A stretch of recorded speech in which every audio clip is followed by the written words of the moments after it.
Assalamualaikum warahmatullahi wabarakatuh. Kami dari kelompok 8 ingin mempresentasikan modul 4 dengan saya Akbar Beta Yamani. Saya Randa Islam Wadi. Saya Dimas Dewan.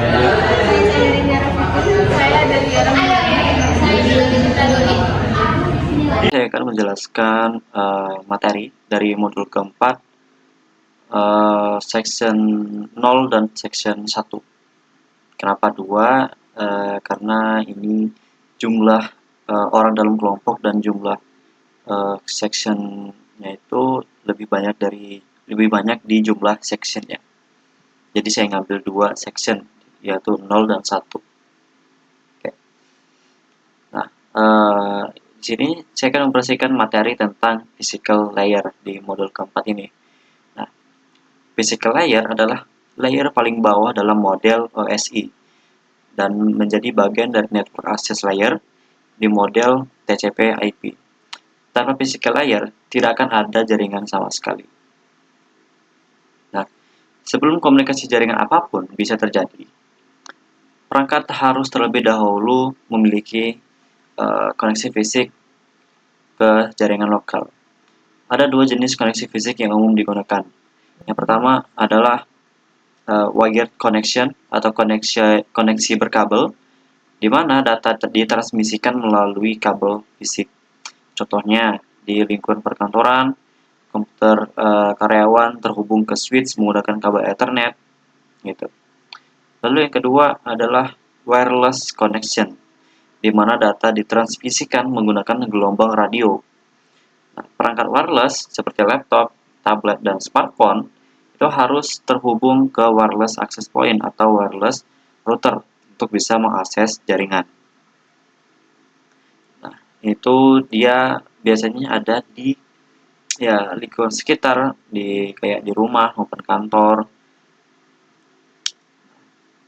Untuk bisa terhubung ke jaringan, setiap perangkat memerlukan network interface card atau NIC. Ada 2 jenis NIC. Yang pertama Ethernet NIC. Ada 2 jenis NIC. Yang pertama ada Ethernet NIC digunakan untuk koneksi berkabel, sedangkan WLAN NIC digunakan untuk koneksi wireless. Sebuah perangkat bisa memiliki salah satu atau bahkan keduanya sekaligus. Contohnya, printer jaringan biasanya hanya punya Ethernet NIC sehingga harus menggunakan kabel. Sebaliknya, smartphone dan tablet umumnya hanya punya WLAN NIC sehingga hanya bisa terhubung secara wireless. Perlu diingat juga bahwa tidak semua koneksi fisik memiliki performa yang sama. Jenis koneksi dan media yang digunakan sangat mempengaruhi kualitas dan kecepatan jaringan. Lalu, apa sebenarnya peran physical layer dalam proses komunikasi jaringan? Physical layer itu bertugas menerima frame yang sudah lengkap dari data link layer di atasnya, kemudian mengenkodenya menjadi serangkaian sinyal yang dikirimkan melalui media fisik. Nah, sinyal ini bisa berupa sinyal elektrik untuk kabel tembaga, sinyal optik untuk kabel fiber, atau gelombang radio untuk wireless. Nah, sinyal-sinyal ini itu dikirim satu persatu melalui media. Di sisi penerima, physical layer menangkap sinyal-sinyal tersebut, mengubahnya kembali menjadi representasi bit, lalu meneruskannya ke atas ke data link layer sebagai frame yang utuh. Jadi singkatnya, physical layer adalah jembatan antara dunia digital berupa bit-bit data dengan dunia fisik berupa sinyal yang bisa dikirimkan melalui media. Buat kesimpulannya, physical layer itu dia fondasi dari seluruh komunikasi jaringan. Tanpanya, tidak ada data yang bisa berpindah dari satu jaringan ke dari satu perangkat ke perangkat yang lain. Physical layer ini tuh dia bertanggung jawab mengubah frame dari data link layer menjadi sinyal fisik. Mengirimkannya melalui media, baik kabel maupun wireless, lalu memulihkannya kembali menjadi bit di sisi penerima.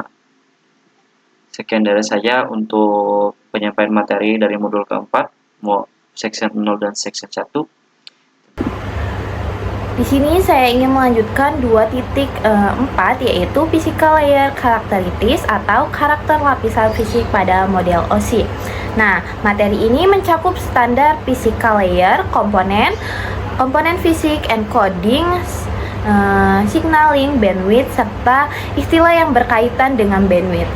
Nah, yang pertama ada physical layer standar.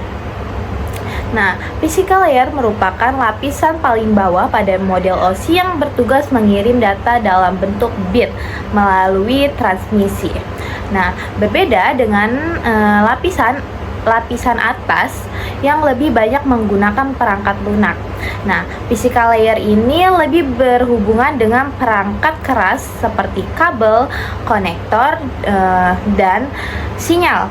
Nah, oleh karena itu diperlukan standar agar semua perangkat berbagi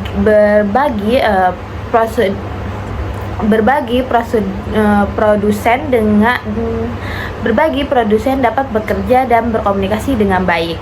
Nah, ada beberapa organisasi yang menerapkan standar physical layer, antara lain yaitu ISO atau International Organization for Standardization. Nah, TIA atau Telekomunikasi Industry Association, ada TIU atau International Telekomunikasi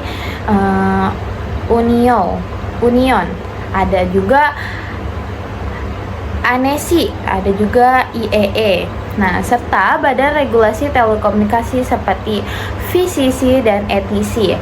Nah, standar tersebut mengatur berbagai aspek seperti media transmisi, seperti jenis kabel, konektor, hingga metode pengiriman sinyal. Nah, selanjutnya di sini ada physical component. Nah, physical layer memiliki 3 area fungsional utama, yaitu physical komponen, encoding, dan signaling. Physical komponen adalah perangkat keras yang digunakan untuk mengirim dan menerima sinyal. Nah, contohnya adalah network interface card atau NIC. Lalu ada port jaringan, konektor, kabel jaringan, serta perangkat jaringan seperti router dan switch. Nah, komponen-komponen tersebut mengikuti standar tertentu agar dapat saling terhubung dan bekerja dengan baik dalam jaringan. Nah, selanjutnya ada encoding.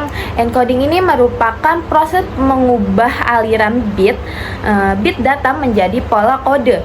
Nah, yang dapat dikenali oleh perangkat mengirim dan menerima. Nah, sederhananya encoding ini cara mempresentasikan data digital agar dapat dikirim melalui media jaringan.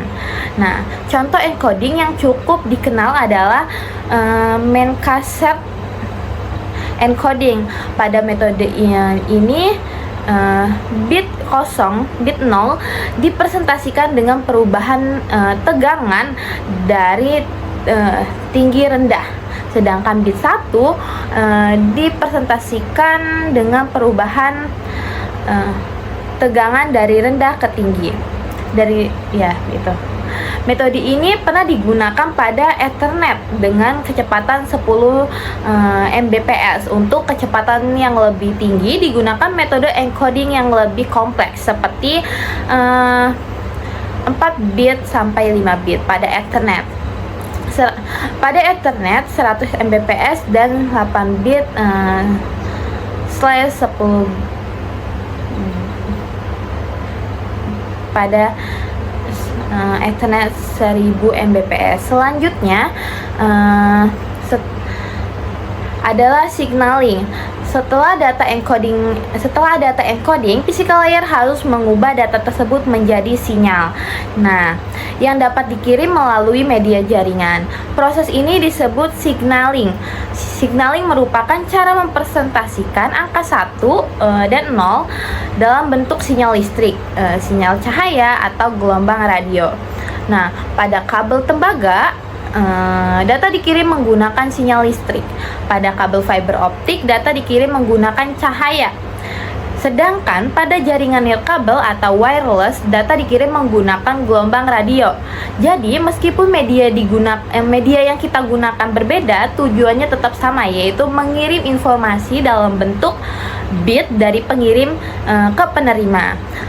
Lalu di sini ada bandwidth. Bandwidth itu merupakan kapasitas suatu media yang membawa atau mentransfer data dalam periode tertentu. Bandwidth biasanya diukur dalam satuan bit per second atau BPS.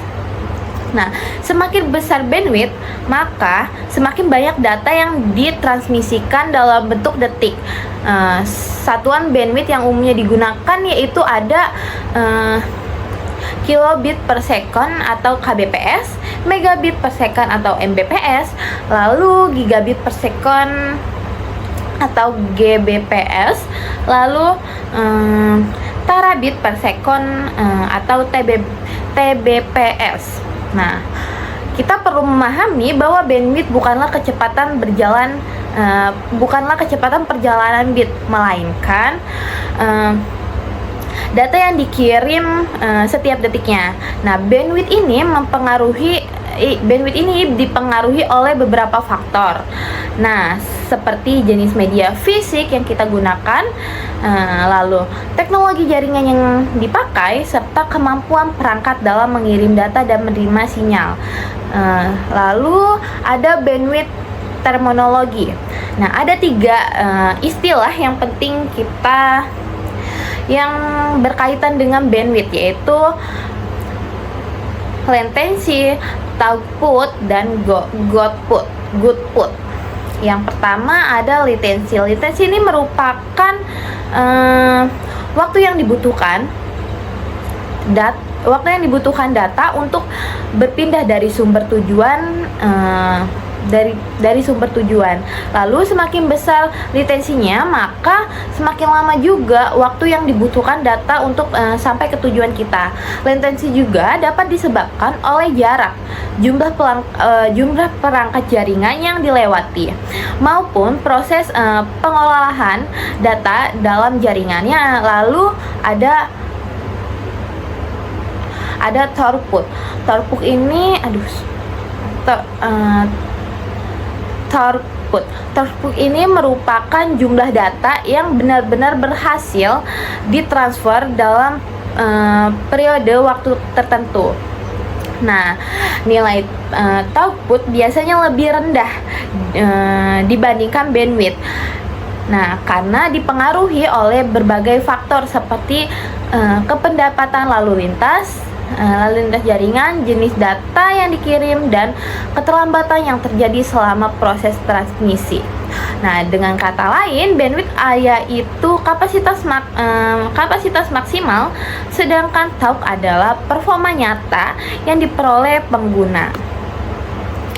Lalu ada goodput. Goodput ini merupakan jumlah data yang benar-benar bermanfaat dan berhasil diterima oleh pengguna. Goodput tidak menghitung data tambahan seperti header, acknowledgement, proses encapsulation, maupun data yang harus dikirim ulang akibat kesalahan transmisi. Karena itu, nilai goodput selalu lebih kecil dibandingkan throughput, dan throughput biasanya lebih kecil dibandingkan bandwidth. Nah, Perkenalkan, nama saya Cahyrin Haropeti. Jadi di sini saya akan membahas di chapter 4 yaitu lapisan fisik di bagian 4.3 kabel tembaga. Oke, di sini ada 4.3.1 karakteristik kabel tembaga. Jadi adalah sejenis kabel yang diumumkan digunakan dalam jaringan saat ini. Nah, faktanya kabel tembaga bukan hanya salah satu jenis kabel, ada 3 jenis kabel nih, tembaga yang masing-masing digunakan dalam situasi tertentu. Nah, jaringan menggunakan media tembaga karena murah dan juga mudah dipasang dan memiliki resistensasi yang rendah terhadap arus listrik, namun media tembaga dibatasi oleh jarak dan interferensi sinyal. Dan data ditransmitasikan pada kabel tembaga sebagai pulsa listrik. Detektor di antarmuka jaringan perangkat tujuan harus menerima sinyal yang berasal di kedokan agar sesuai dengan sinyal yang dikirim. Gitu. Di sini ada nilai waktu dan tegangan pulsa listrik juga rentan terhadap gangguan dari dua sumber.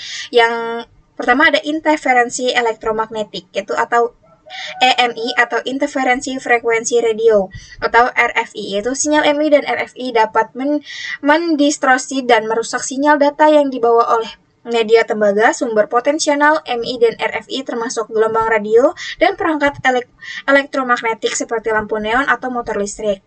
Yang kedua, yaitu ada crosstalk. Adalah gangguan yang disebabkan oleh medan listrik dan atau magnet sinyal pada suatu kabel ke sinyal kabel yang berdekatan. Namun, sirkuit telepon crosstalk dapat mengakibatkan pendengaran bagian itu percakapan suara lain di sirkuit yang berdekatan. Jadi ini contohnya, tegangan sinyal digital murni, sinyal interferensi, sinyal digital dengan interferensi, dan apa yang terbaca di komputer yaitu sinyal yang diubah. Selanjutnya di sini ada jenis kabel tembaga. Di sini ada yang warna merah putih, hijau putih, oranye putih, sama biru putih. Ya, ini UTP tanpa pelindung. Nah, ini yang terlindungi. Ini adalah kabel koaksial. Di sini ada twisted pair tanpa pelindung, yaitu atau UTP. Kabel UTP tanpa pelindung adalah media jaringan yang paling khusus. Kabel UTP itu diakhiri dengan konektor EJ45. Digunakan untuk menghubungkan host jaringan dengan perantara seperti saklar atau router. Tuh. Selanjutnya di sini 4.3.4 twisted pair terlindung. Memberikan perlindungan kebisingan yang lebih baik daripada kabel UTP, namun dibandingkan dengan kabel UTP, kabel STP secara signifikan lebih mahal dan sulit dipasang. Karena kabel UTP STP menggunakan konektor RJ45. Kabel STP digabungkan teknik pelindung untuk melawan EMI dan RFI, dan memutar kawat untuk melawan crosstalk untuk mendapatkan manfaat penuh dan pelindung. Kabel STP diakhiri dengan konektor data STP pelindung khusus jika kabel tidak diarde dengan benar. Nah, ini contohnya 1, 2, 3, 4. Selanjutnya di sini ada kabel koaksial. Kabel koaksial atau disingkat dengan coax mendapatkan namanya dari fakta bahwa ada dua konduktor yang berbagi sumbu yang sama seperti yang ditunjukkan pada gambar. Kabel koaksial terdiri dari yang berikut, yaitu konduktor tembaga digunakan untuk mentransmisikan sinyal elektronik, lapisan penebat fleksibel yang mengelilingi konduktor tembaga, bahan isolasi dikelilingi oleh jalinan tembaga anyaman atau foil logam yang bertindak sebagai kawat kedua dalam sirkuit dan sebagai perisai untuk konduktor bagian dalam. Ini ada instalasi nirkabel atau kabel koaksial memasang antena ke perangkat nirkabel. Kabel koaksial membawa energi frekuensi radio RF antara antena dan peralatan radio. Di sini instalasi internet kabel. Penyedia layanan kabel menyediakan koneksi internet kepada pelanggan mereka dengan mengganti bagian kabel koaksial dan elemen amplifikasi pelindung dengan kabel sorot optik, namun kabel dalam tempat pelanggan masih berupa kabel koaks. Ini BNC, tipe N, dan tipe F. Jadi ada 3 ya. Oke, mungkin segitu saja ya yang bisa saya sampaikan. Lebih dan kurangnya saya mohon maaf. Jadi, Assalamualaikum warahmatullahi wabarakatuh. Oke, langsung saja kita ke materi selanjutnya di bagian 4, yaitu kabel UTP.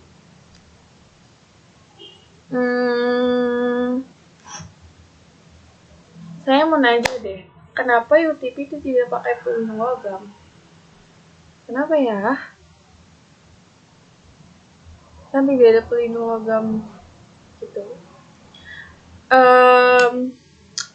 Kenapa? Kenapa gitu kan? Pasti kalian juga bertanya-tanya gitu kan. Karena karena disebut unisip, jadi itu tanpa pelindung. Padahal di luar sana tuh banyak gangguan sinyal IMI atau RFI yang bisa bikin data korup. Rahasianya 2. Rupanya rahasianya tuh ada 2. Yang pertama ada di cancellation dan pairing twist. Ya. Cancellation itu tuh karena arusnya berlawanan. Medan magnetnya itu saling meniadakan. Ini cara kabel membersihkan diri dari gangguan.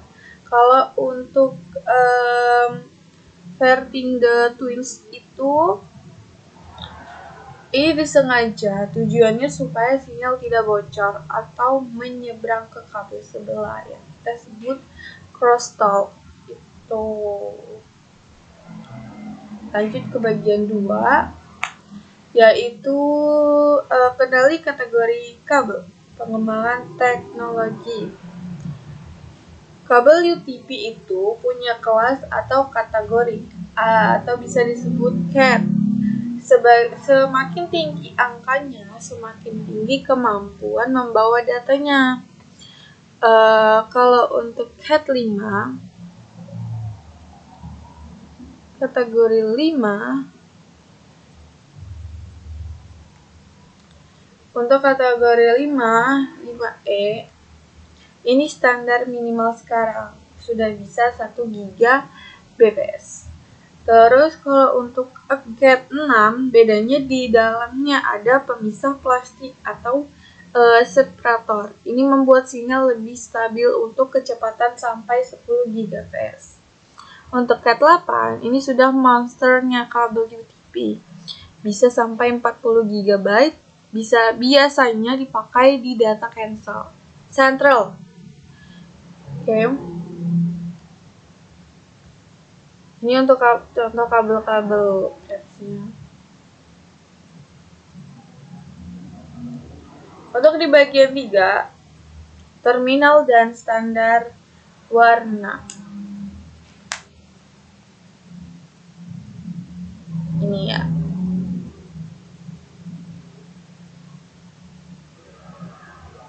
Ini terminal dan standar warna. Ini kalau kabelnya bagus, tapi masanya asal-asalan itu percuma. Masalahnya utama biasanya ada di terminal. Ingat, kabel itu harus dipilih sampai sekedar mungkin dengan konektor. Kalau terlalu banyak yang dikupas atau tidak dipilih, itu penyebabnya performance degradation atau internet lambat. Kita punya 2 standar utama, yaitu T568A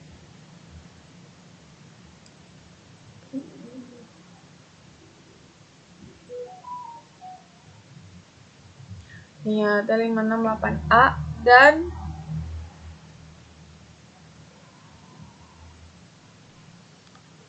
T568B. Itu. Kalau untuk kabelnya, kapan kita bisa pakai jenis kabel yang berbeda, yaitu string dan cross.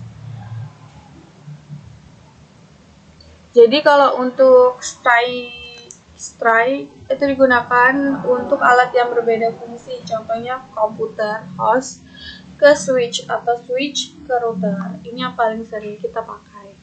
Kalau untuk cross, dulu dipakai untuk menghubungkan alat yang sama, switch ke switch. Tapi sekarang jangan pusing dulu karena ada teknologi auto MDEX. Perangkat modern bisa mendeteksi sendiri, jadi mau kapan kabel apa saja tetap jalan. Pengecualian, kalau untuk konfirmasi router atau switch, kita pakai rollover, kabel yang warnanya biru khas Cisco, gitu. Sebagai penutup, kalau jaringan kalian bermasalah, langkah-langkah pertama, jangan langsung ganti perangkat. Cek dulu kabelnya, apakah sudah terpasang, apakah kabel yang dibuka kulitnya terlalu panjang, Karena seringkali masalah koneksi itu bukan karena sistem yang rusak, tapi cuma masalah kabel yang kurang rapi. Saran tambahan ya untuk saya, gunakan gas. Setelah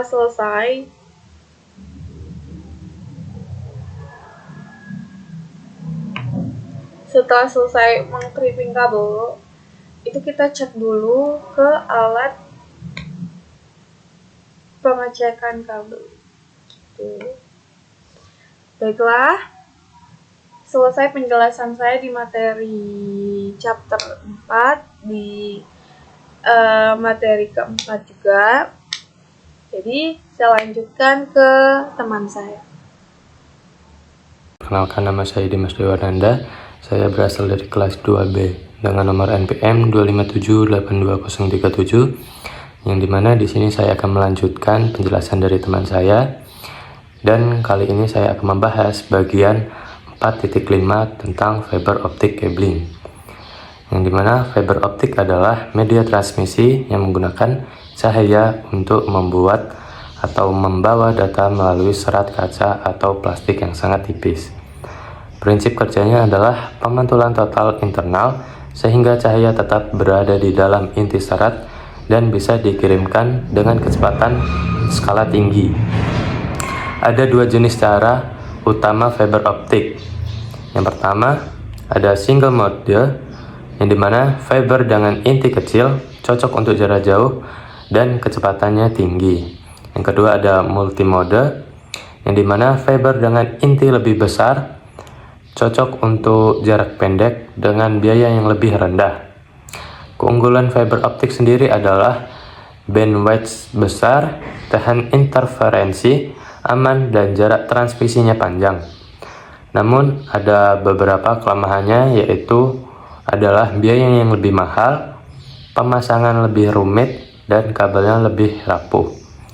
Fiber optik banyak digunakan untuk backbone internet, jaringan antar gudang, ISP, telekomunikasi modern, hingga layanan TV kabel. Selain itu, fiber optik juga membutuhkan konektor khusus. Ada beberapa jenis konektor yang umum seperti SG, LC, dan juga ST, yang dimana konektor ini harus presisi agar cahaya tidak bocor dan kualitas transmisinya tetap terjaga. Closingannya itu kesimpulannya adalah fiber optik adalah solusi terbaik untuk jaringan dan juga berkecepatan tinggi dan jarak jauh dengan pemilihan jenis kabel dan konektor yang tepat. Kita bisa membangun infrastruktur jaringan yang handal. Sekian dari saya, terima kasih. Perkenalkan, nama saya Nanda Haris Rahmadi dengan NPM 2578232.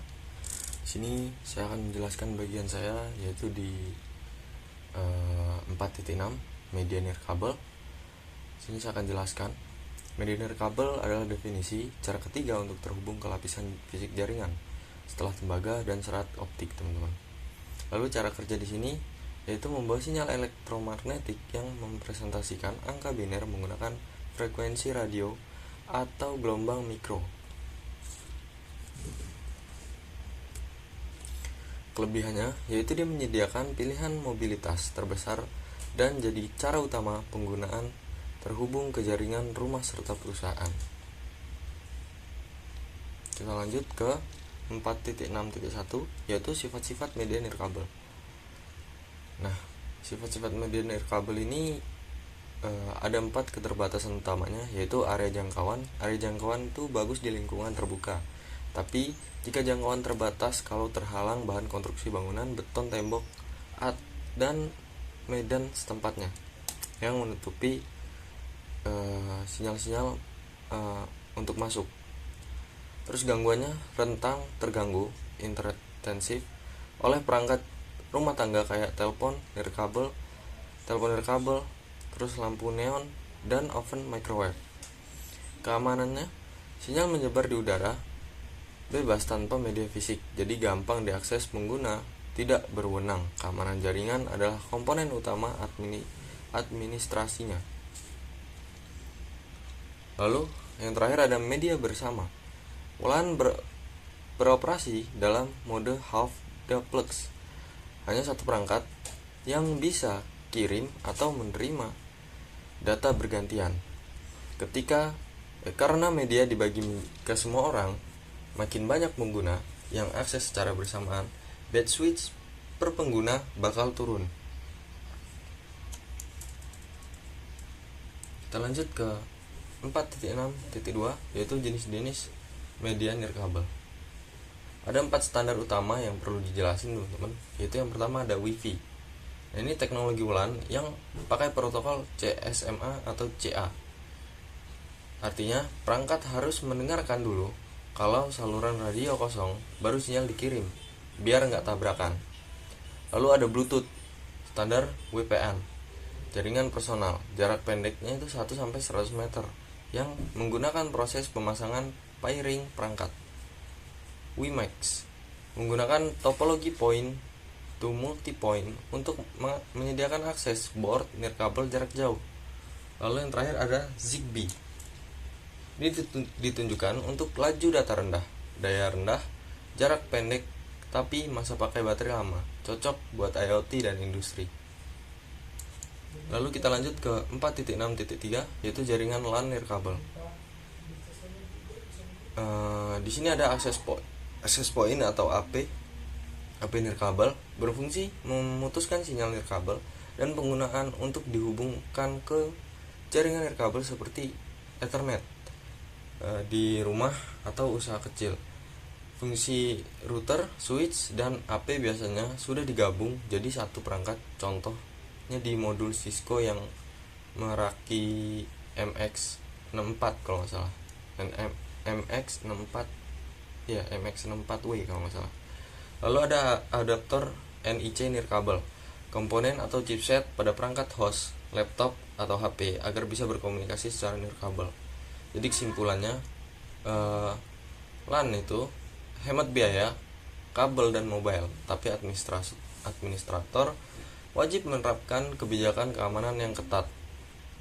Lalu kita lanjut ke 4.6.5, yaitu paket trackernya. Oh, ini nggak usah. Lalu 4.6.6,